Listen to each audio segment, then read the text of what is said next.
So thank you, everyone. Good morning once again. I'm here to quickly talk about how venture capital as an industry has scaled in India, and more excitingly, how startups have completely reverse engineered what is possible in India today and is clearly telling us is a bright future for the country as we climb towards a 5 trillion economy in 2025. So I thought before I go into the details of the Indian ecosystem, how does venture capital really work? Let's work backwards from what success looks like in the world today and see where we are in 2019. So this is a very interesting graph, maybe the most interesting graph in venture capital today. This graph looks at the 100 largest US VC-backed tech exits from 2009 to 2015. Now, any guesses for which company is that blue one on the extreme left? Any guesses? Anyone? You use this every day. I promise you, all of you use this every day. Facebook. Right? So all of you have probably seen the Social Network movie. That's why there's so much drama in that movie, because everyone who was a shareholder or on the cap table of that company, that's a $100 billion exit. That's one of the largest exits in tech-backed VC history. And that's why that company is completely redesigned what startup success looks like in the 2010 to 2020 decade, right? Let me make this really simple. If you are a venture capital investor, an angel investor, if you worked in a VC fund, if you work in a PE fund, if you were in any one of these other 99 companies, your career was made. You probably returned your entire fund, however big your fund was, by having one investment in any one of those 99 companies. But no matter how successful you think you are in the venture capital industry, no matter how successful you think your portfolio is, the chances are there's always a better startup, always a better exit, always a bigger outcome somewhere else. This is why VC is amongst the most humbling of all industries you can work in. Every single day when you wake up, there's almost always a chance that you're not the best in your industry, you're not the biggest outcome, you're not the best fund, you're not the best startup, but that's what makes it so much more exciting. That's what opens up so many more possibilities, and this is one of the reasons why all of us wake up with that much more excitement and looking forward to that day. So this thing is an important outcome to keep in mind. This is what success looks like, and of course, this is what all of us are optimizing for as we start new funds and as we make investments. And this is a more relevant graph today. This is a graph of all of the unicorns in the world as charted by their valuation. And this is something that we need to understand as all of us are building our own startups in this country, right? There's something called a Pareto principle, where 80% of the total outcomes in the distribution are cornered by 20% of the samples in that distribution. What that very simply means is on the x-axis, 20% of the companies will have 80% of the value coming out of them, right? So in this graph, you can see this is actual real data. The most valuable companies here when this chart was constructed is Xiaomi, Uber, Snapchat, and ByteDance. The top 10 unicorns on this chart have 46% of the total valuation across all these companies. For the next 45%, you need to go over 70 more unicorns. So the next 70 are equal to the first 10, right? So these kind of outcomes, this Pareto graph, this distribution you see in almost every single chart as you go through venture capital. So this is maybe the most important lesson you learn as a venture capitalist, that to all first approximations, a VC portfolio only makes money if your best company returns the entire fund, right?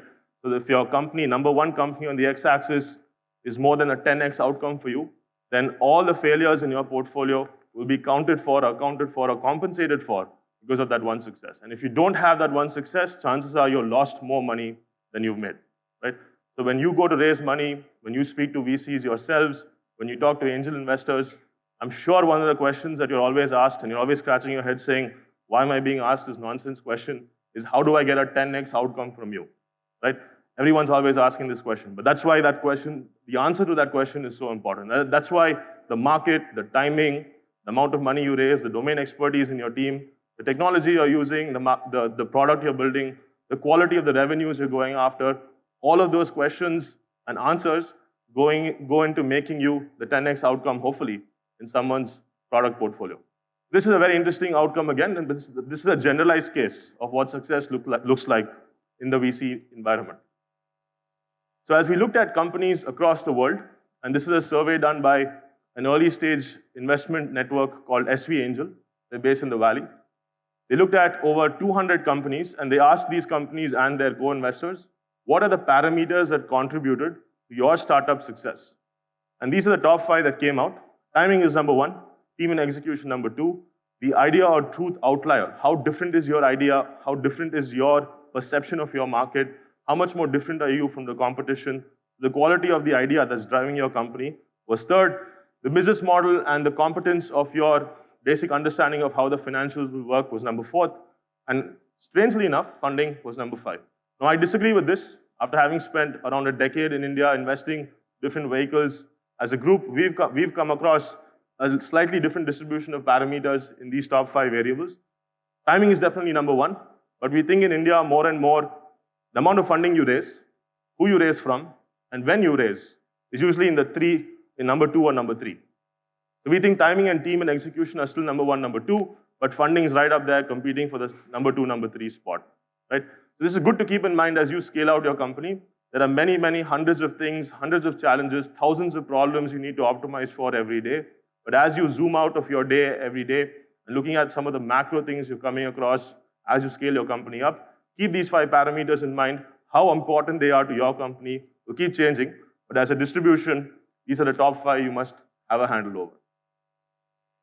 And this is an interesting chart, and I put this up here for a simple reason. This is not very helpful. Let me make that rider very clear. But most investors in the early stage are looking for dozens of items on a checklist before they decide to invest in a company, right? And this is a little nonsensical in my opinion, because as a very early company, chances are you cannot have answers to all of these things so early in your journey. It's impossible. Even the best founders starting their 2nd, 3rd, or even 4th company sometimes cannot have answers to all of these questions. But when you see a large checklist like this, it should tell you one thing: no one knows exactly what is going to work. No one knows exactly what goes into making a success. It's an iterative process. It takes days and days and days of hard work to accrete to a success like we saw in the first few charts.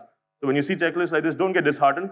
Just know that everyone's in the same boat. Everyone's grasping to make sure they have a handle on as many things as possible. But when it works, it really works. This is just a chart to show you that outcomes, when they're large, can change lives, can change economies, can rewrite history forever. This is a chart of Uber's IPO winners.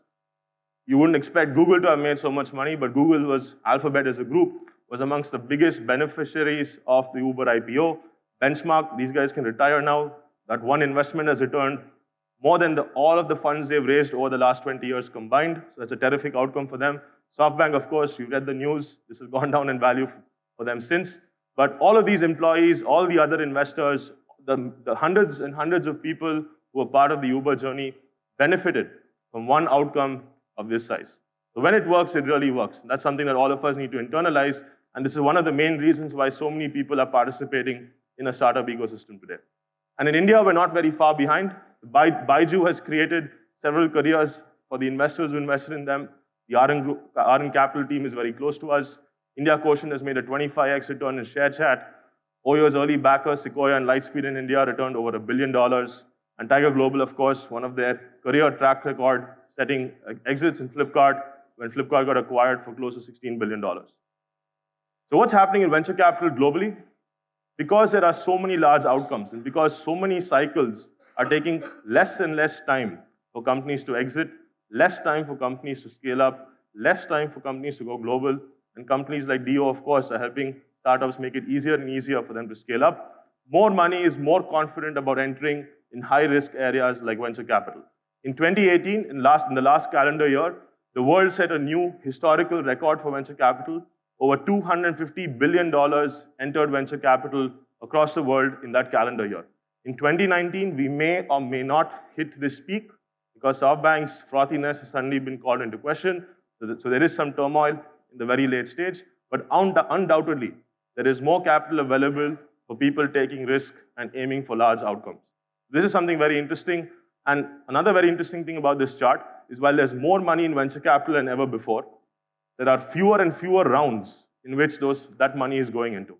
So there are larger rounds, there are fewer companies getting much, much more of the total money available. So there's a crowding into quality, and more money is trying to find better companies to crowd into, just give them all the money, park it there, and hopefully they'll make that money work for us, right? So not everything is as rosy. As the amount of capital goes up, that capital becomes more selective, is slightly less risk averse, and is becoming much, much more harder to predict which companies are giving them that confidence to put so much money into. So there's good and bad from this graph, but undoubtedly there's an uptick in the entire venture capital allocation globally. So as of July this year, there are now 360 unicorns in the world, 1 billion plus valued companies. There are 33 unicorns in India that are part of this list. I'm sure you'll find them in different areas. And there are now funds called unicorn hunters, specifically funds that go after companies reaching the $500 million mark and taking the ride from $500 million to beyond. This has become an industry in itself. No one thought that there'd be so many private companies having raised so much money. But there you go. This is what success looks like today.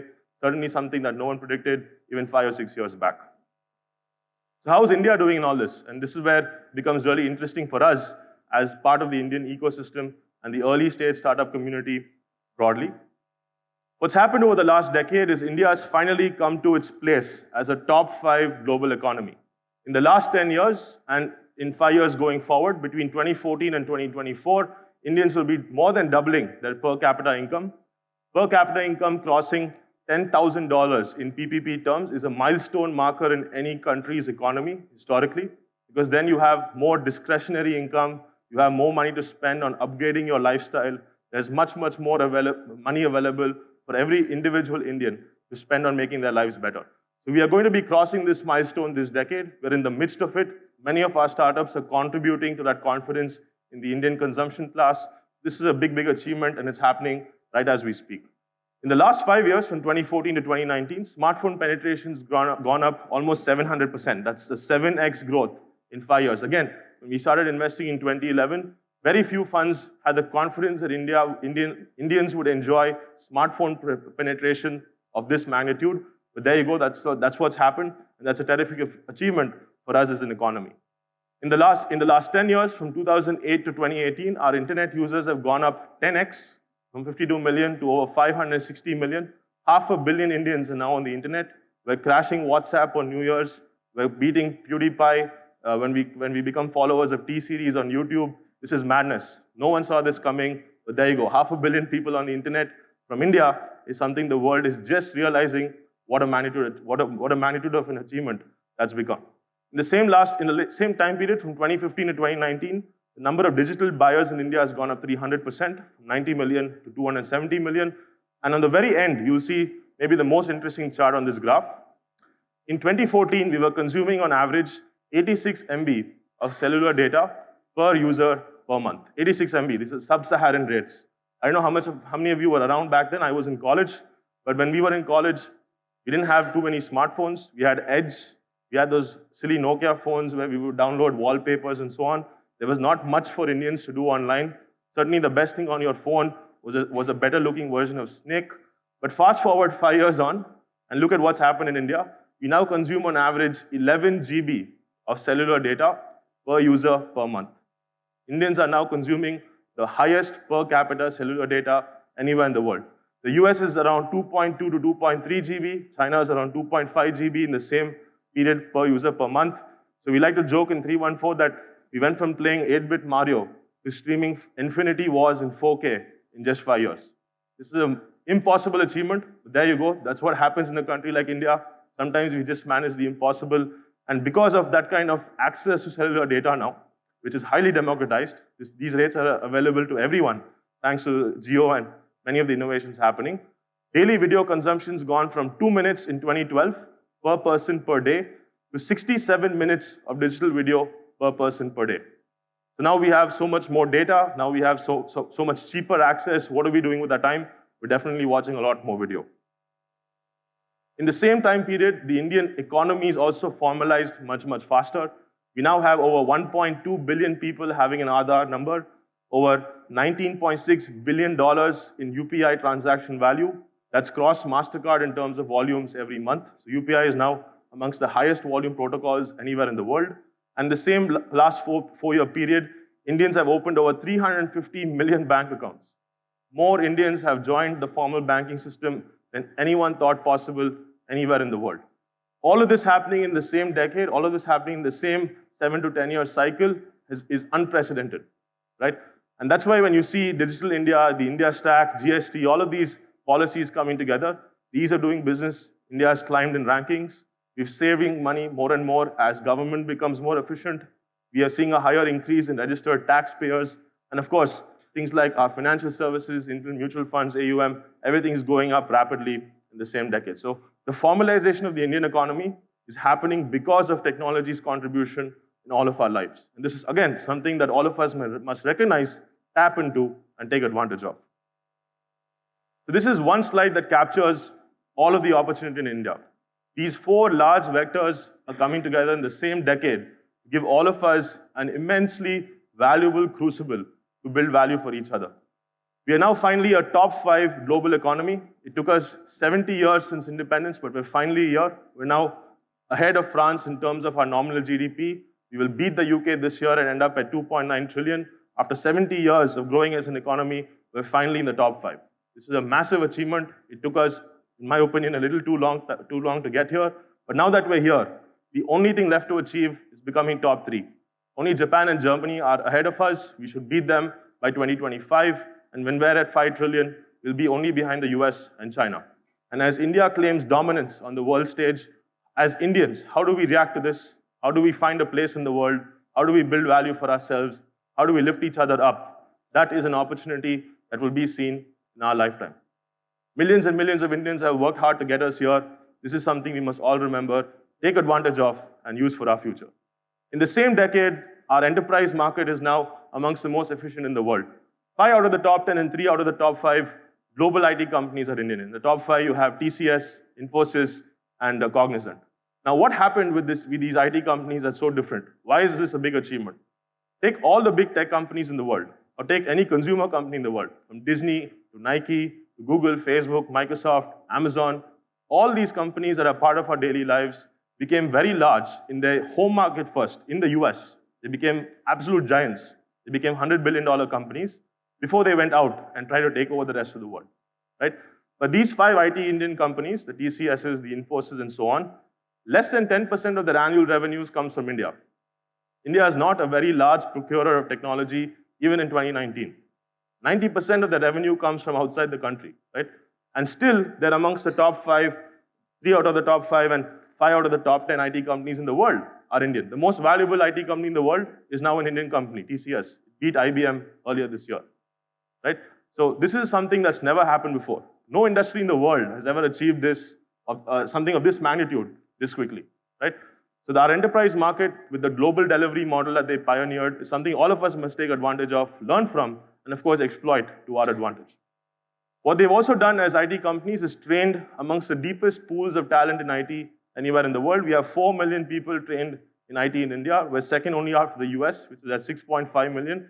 Even in the US, out of that 6.5 million, 1 million are Indians who have migrated there on different visas.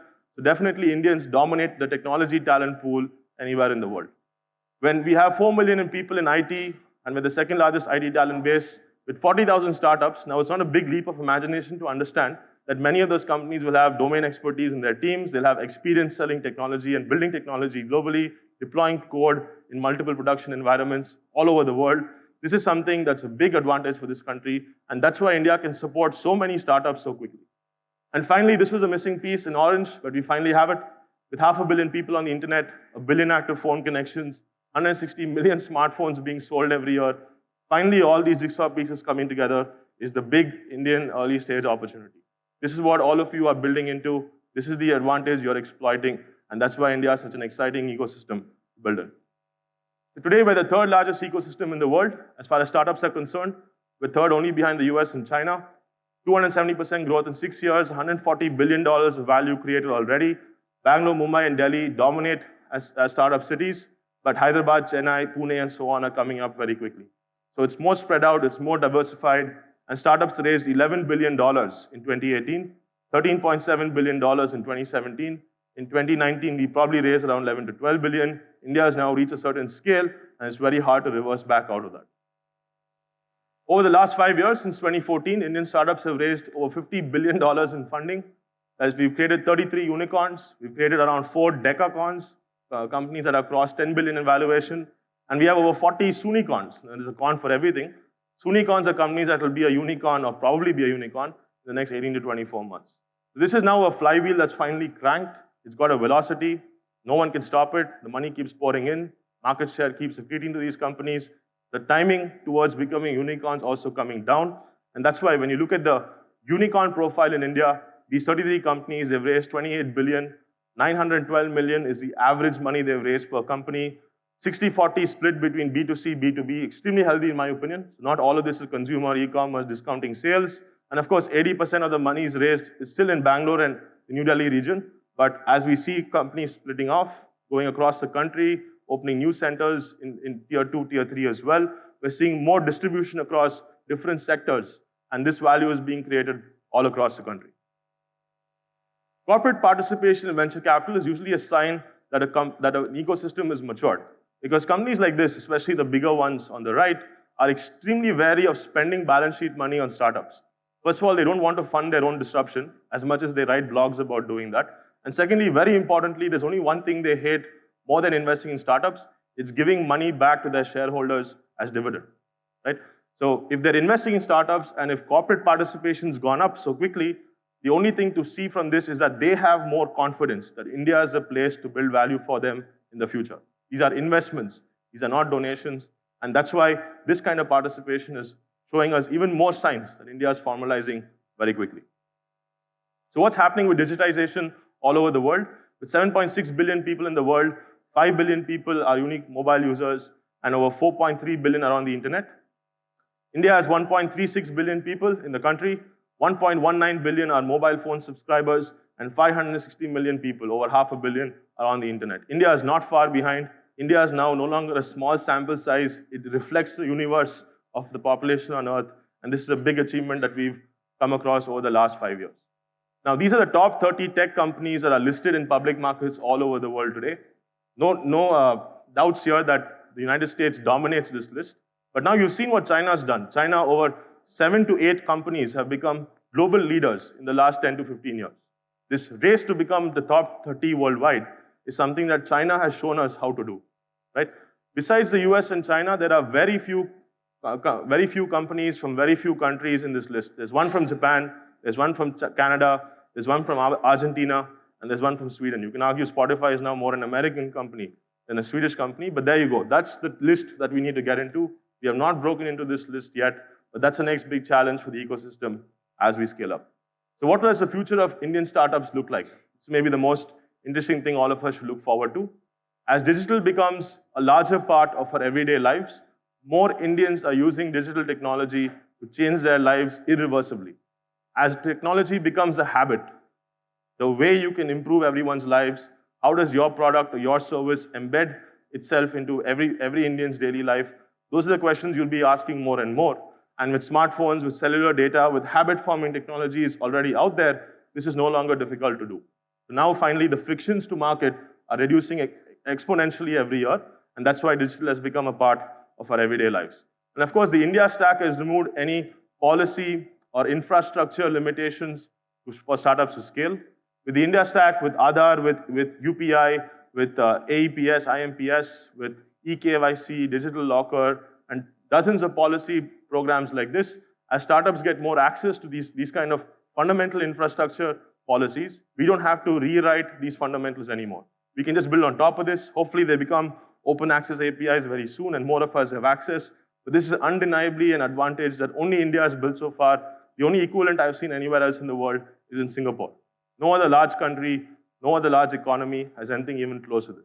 This is something we must take advantage of as we build our startups. And of course, we can argue with different aspects of policy. People, of course, will write articles about demonetization being a bad thing. The telecom industry is in the news today, and there might be a minimum support price. Hopefully that doesn't happen. But all things considered, every single large policy that's come out of Delhi over the last 5 years have helped Indians habituate to using technology to their advantage. Even though demonetization caused a lot of shock to the Indian economy, it's undeniable, and after demonetization, there's been more digital money, more digital transactions ever since. And that shift that happened in November of 2016, we've never gone back down since, right? People have been forced to adopt digital as a new habit. So while BCG and other analyst firms will write these kind of articles for us, all of us know in our daily lives that this is actually becoming truer and truer every day. So we spoke about the access to digital and cellular data. Here's what's happening across the country with Jio coming and revolutionizing how we access the internet every day. 1 crore women in Rajasthan were given Jio phones in the same month. That's an undeniably irreversible habit to come back from. Now, 1 crore women have experienced the internet, have experienced a smartphone, and their lives have been changed forever. I spoke about T-Series overtaking PewDiePie. We've seen how JioSaavn has got acquired. We've seen Snapchat. We've seen Netflix coming and taking most of our time in the evening. But all things considered, Indians are now getting more used to digital being part of their everyday lives. And let's talk about some companies and just see how these unicorns have changed some of their industries forever. Now, Byju is a very interesting case because for the first time in the world, a company that's not in the US, Byju is in India, in a category like EdTech, there's a unicorn in India before there's a unicorn in the US. So far, all our unicorns have mimicked some other company coming out of the US. You can argue Ola was similar to Uber, Flipkart was similar to Amazon, but Byju has no equivalent anywhere else in the world, right? So what Byju has done with now $500 million in revenue, he's almost profitable, 35 million registered subscribers, 3 million paying subscribers, and now a very interesting strategic partnership with Disney. He's probably going global very quickly. These kind of companies coming out of India are creating categories globally, not just in India. This is a big achievement. This is only one, hopefully, of many to come, but that's a good sign of how rapidly our ecosystem has grown. Ola, of course, has digitized its entire ecosystem, now has 500,000 cars, over 1 million drivers, 150 million customers all across the country. Ola is opening up in Australia, in the United Kingdom. Again, Indian companies going global. That's a sign of how powerful they've become over the last 5 to 6 years. This means they'll be able to raise more global capital, they'll be able to set up talent pools all across the world, and they'll put India on the map. It would be great to see in Ola be able to list and become one of those top 30 over the next 10 to 15 years. Hopefully that happens. They're definitely on the way. Swiggy, now Swiggy is a very interesting use case. Everyone in the room will be skeptical of Swiggy's economics, unit economics, bottom line, however you want to see it. But now with 50 million deliveries a month, 50 million, right? No one can deny that Swiggy has become a part of so many people's everyday life. The intelligence they have, the technology they've built, the way they've trained and created tens of thousands of delivery boy jobs every month all across the country. A company like this, given enough time, given enough capital, can and will change your behavior forever. So again, while you might have questions about Swiggy, their achievements are definitely undeniable. Oyo, again, changed how we think about hotel rooms forever. Oyo, one company has more hotel rooms, more inventory than all the 4 next big Indian hotel chain companies. They take less than 14 days to convert their lodging assets. That's according to their own marketing. But again, can any one of us have predicted Oyo would have been this big 5 years back? Very, very few of us, right? What they've done, what they've achieved, again, a big testament to how quickly you can change even something of a legacy market like this so quickly. And of course, in deep tech, we're not behind. We have companies investing in extending life, in finding new drugs, in finding new assets, in having you live your life that much more efficiently, that much longer. And companies like this coming out of Bangalore, coming out of Mumbai, coming out of Hyderabad are changing how Indians research and invest in research and build new IP in this country. Of course, we've also seen mobility change forever, with EVs now becoming more of a policy mandate than any other form of mobility, with maps being constructed to help us get around our country, our cities that much faster. Hopefully, traffic becomes less of a problem over the next 10 years. But we're seeing technology and startups also applying their minds to mobility and solving challenges in our cities, in our everyday lives. So there's something that we need to zoom out and understand that's happening in our country today. There's something called digital Darwinism, where if you're not smart enough, if you're not intelligent enough, but also if you don't move quick enough, the chances you survive diminish every year. So what Darwinism taught us about the evolution of species, today Darwinism applied to startups is also teaching us how industries will evolve over the next decade. Globally, in 2019, as a species, as a human species, we spend over $2.1 trillion on technology in a year. Now, suddenly, when you look at this spend, this is a total addressable market of technology. A $100 billion fund raised by SoftBank, suddenly not that big anymore, right? So all of us are surprised with the SoftBank $100 billion announcement. They're probably going to raise one more fund if it comes to it. But with a $2.1 trillion spend every year, it's hard to understand just how large this market is and how much bigger it can get. And that's why we're very excited about how these markets evolve Now digital is expanding the market size all of us have access to. So some quick examples about other companies globally that are also using technology to embed themselves further in our lives. Netflix uses AI to change which poster they'll show you so that your chances of watching your next movie or next TV show are that much higher. And because it's working, more and more of their growth is coming from the non-US market. More and more reliance on non-US customers spending time on Netflix, becoming new subscribers. So Netflix is showing us just how valuable our time has become and how much technology they'll invest in to get a larger share of our time spent online. Alibaba has, again, scared us a little bit about what's possible with technology. 500 million MAUs, 175,000 transactions a second. This is a scale no Indian company has seen before. But what Alibaba has also done very well is used all of its properties to build a 360 holistic profile of every single Chinese citizen that's ever come onto a Baba property. And now they can predict with a scarily accurate model how you will behave, how you will spend money, what you're going to buy next, which insurance product is most likely going to fit into your needs. This is something that the future is going to look like. Increasingly, we have to worry about how data privacy will affect us as Indians. With the good comes the bad, of course. But this is a proof point to show you that a lot of this is happening, and very soon we should expect some of this in India as well. This is a map of Bangalore, my city. Now, this is something that worries me very often. Uber can now predict how Bangalore's traffic will move better than my own city's government can. Uber can tell my government, my municipal authority, where the potholes are, where the traffic problems are going to be, which traffic light needs a slightly different orientation. And this is, well, a good thing and a bad thing. I'd rather an Indian company, or forget the company, I'd rather my government knows how to do this better for me and hopefully improves my lives. But there you go. Companies are becoming a part of our cities, so inherently, intrinsically linked to our daily lives that they can start, hopefully, making our lives better if our government listens. Spotify, again, doing something very similar to Netflix. While you are watching the screen on Netflix, a large part of your time, you cannot be watching a screen, you're moving around, you're talking to people, and so on and so forth. But any spare time you have, Spotify wants to use machine learning to capture your attention and have you listening to something in your ears, right? So AI will be used to capture more and more of your time. Forget your money, forget everything else that comes with your time. More and more AI is being spent to take a larger share of your time every day. Airbnb is using AI and technology to help find you new locations, new destinations, new experiences beyond the standard clusters of hotel rooms. Very interesting experiment that they ran and shared publicly is that most of the hotels in a city are usually clustered in one neighborhood beyond others.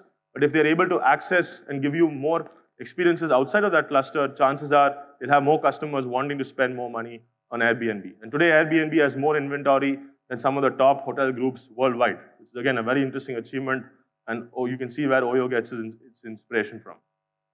And now on to something more ridiculous, but it might actually be a big part of our future. Over 4,000 people in Sweden have gotten chipped. It means they have an NFC chip embedded in their thumb. They don't need a phone anymore to make a payment, identify themselves in the biometric ID scan outside your office. They can just use their thumb to walk into any place they're going to. You've seen the video for Amazon Go. Can you believe one day when Amazon will send you a chip to stick in your thumb saying this is your passport to all things Amazon? We might get there. This is a possibility. It's already happening in some countries in the world. It's just a matter of when, maybe, not if. And finally, on to something maybe the most ridiculous. Today, technology is even changing how we reproduce. Very soon, we might not be too far away from choosing the eye color, the hair color, the height, the weight of our babies. CRISPR is already being used by Chinese scientists to have babies that are resistant to certain diseases. Now, how far can this be pushed is something all of us need to understand, all of us need to have a debate over, but the future is very clear. The possibilities that we have in front of us are endless. The only limitation is our imagination. How we use technology to make our lives better or worse depends completely on us. So as you look at the startup ecosystem, as you look at the Indian ecosystem, as you look at your own company, keep thinking about how you're going to work backwards. Keep thinking about all the advantages you can tap into. Keep thinking about where you want to be, and rather than how you will get there. Keeping all these things in mind, hopefully, will make for a very interesting journey as you scale your startups up. With that, I thank you for your time. Thank you very much.